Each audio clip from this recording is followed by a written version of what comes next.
Mag-buy ako ng manga today. Ayan, ang price $10.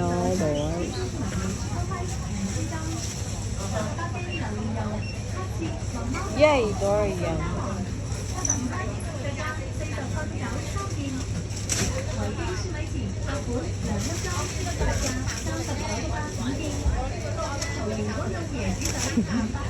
Hindi na kasi. Hindi na kasi.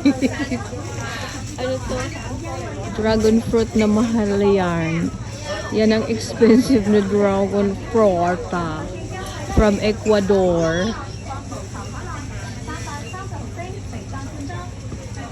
Yan siya. Hindi pa siya naubos. Kahapon pa yan Or new na yan. Ayan. Ito ay tag $12 ang isa. Bumili ako ng isa. Diba? Kakainin ko ito.